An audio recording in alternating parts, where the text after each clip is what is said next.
Hey, what's going on? Todd Shaw with another episode of the Sawdust Dude. Oh yeah! Kind of got a little different edition for you today because so many have asked and made little comments about, man, what is up with that crazy looking bandsaw? Well, I'm glad you're noticing and I'm glad you're paying attention because it's about better skills for better results, and so you're on your toes. I'm glad to see that. So, my crazy funky bandsaw, well, it is a little different. You need to check out a video that I did just a little while ago about on purchasing used tools, because this is a perfect example how you can get a great deal, and this was a sweet deal. Check out that video on purchasing used tools. Now this Inca bandsaw, Inca, has a good history for me. I like tools in my shop that kind of bring back memories, that help me, remind me of people that taught me, people that came alongside of me, and people that kind of believed in me. Not to get all mushy here, but it's just a good reminder. None of us make it by ourselves. There's somebody that's teaming up with you, and you need a good team in your life. So that's a good point there. But for this saw, was originally purchased and owned, I want to say in the 70s or the 80s, by a gentleman, Jack Homan, in Columbia, South Carolina, who was an extraordinary Finnish carpenter and extraordinary woodworker. And, he passed on, and his wife sold it to a friend of mine, Philip Boltonhouse. And Philip used it for years on projects that he had. So you can just kind of purchase it basically, to kind of work on projects around his house that he was building. Beautiful home that he built and did a lot of the finished woodworking in. And used this piece of equipment as well as many other pieces from Mr. Holman's collection. And so Philip called me one day and said, hey man, I don't need it anymore. I know you need a bandsaw. Got a bunch of other tools, so I loaded up a U-Haul truck and drove 3.5 hours one way and picked up this stuff, and my good friend gave it to me. So that's a huge blessing. Cool deal. But it is a very unique bandsaw because of many different reasons. As many of you have noticed that, man, what is up with that? Here's the first and kind of obvious reason without popping off the cover. Most bandsaws, when you run a bandsaw, this one is operated on the left. Most bandsaws that you use, it's on the right. These wheels are on the right, whereas most bandsaws, the wheels are on the left. So it's kind of bass-ackwards, but why is it set up that way? Well, let me pop the cover and you'll see. This is a 3-wheel bandsaw, which is kind of real. I don't know if Inca was the only company that ever did it, but one of the few companies that ever did it for sure. This was the first 3-wheel bandsaw that I'd ever seen. And for a lot of people, like, yeah, I've heard of them, but I've never seen one in person. Well, here it is. This is kind of a dinosaur. I've not been able to find like a ton of history on the bandsaw, but this is an Inca 710 bandsaw. This model was made in Switzerland.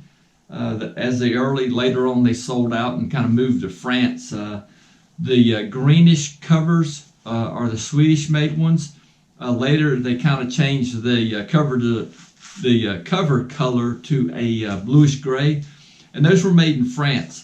Now you get some guys that say, oh, the French models aren't as nice as the Swedish, but then you hear people say otherwise. So kind of to each his own on that.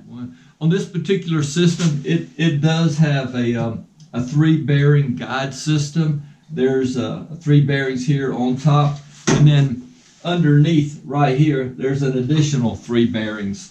And so you adjust those out every time. And obviously it doesn't have a blade on it right now, and I'm going to show you that in just a second, because this Inca is a great tool. I've had some people say, or I've read that some people said that, they're bad, just terrible about breaking blades. Gosh, I've had this saw since 2010. I've had it for 12 years.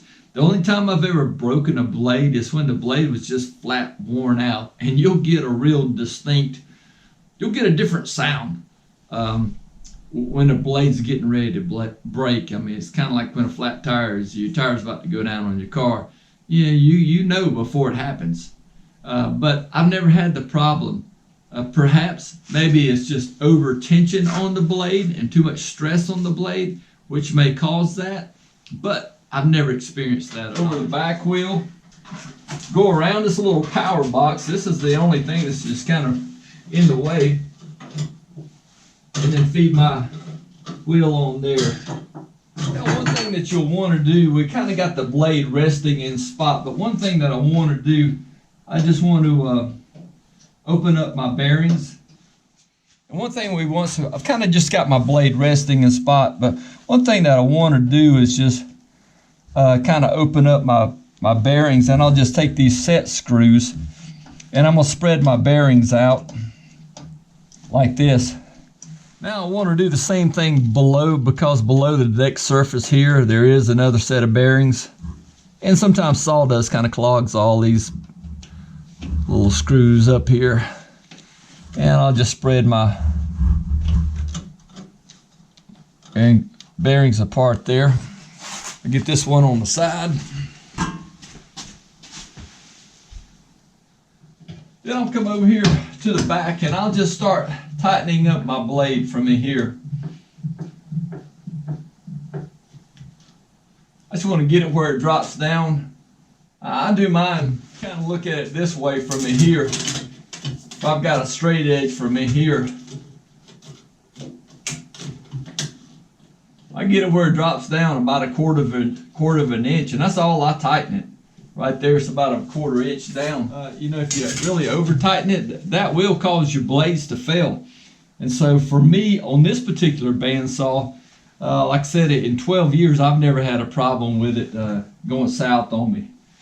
From in here, let me spin the saw around for you. That will adjust the camber on the tire, because I want to get my blade where really it's about halfway, the teeth are about halfway on the tire here. So I want my teeth about here, and so that's why you may have to do some adjustment here on this particular guide. This will go all the way in, and you may have to adjust these side bearings so this kind of goes back a little bit more. From in here, I don't want my bearings like this, because they will actually hit the teeth and kind of mess my blade up. So I want my side bearings here to kind of be halfway, just like this, just behind the teeth. So I want it about halfway on my blade. I'll move it from there and then tighten that up like this. I'll take my bearings on the side, just move them in slightly. I don't want to, just remember these are guides, and so I just kind of move it in where they just slightly touch. I back them off just a little bit and then tighten that back up. Take this back bearing, move it from here, just where it just touches it, and back it off just a hair. And then I tighten that up. Give it a spin, make sure everything's looking good. Adjust this a little bit more.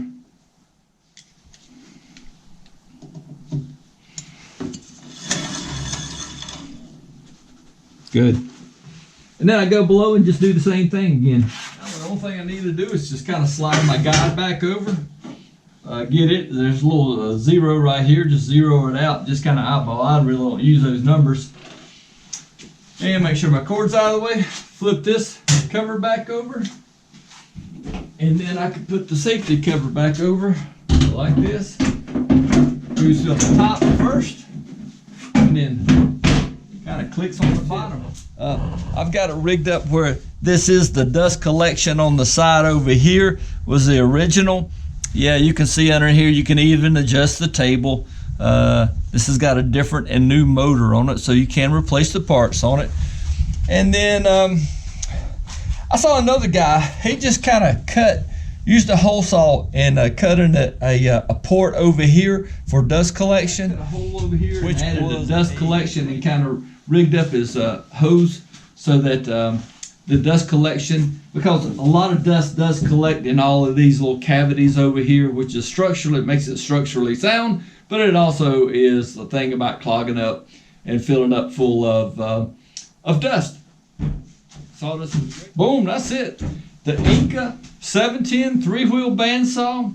You ask about it, there it is. It is a great bandsaw, workhorse. I mean, I love it to death. And cuts straight, cuts true. So check out a couple videos. We'll have another video coming up soon about changing the urethane tires. I'll even tell you where I purchased them and see if they have more. So if you're looking for parts for your Inca 710 bandsaw, well, you know what?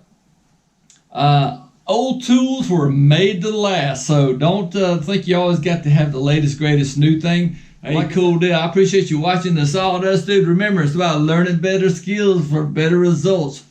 Oh yeah, I'll see you real soon.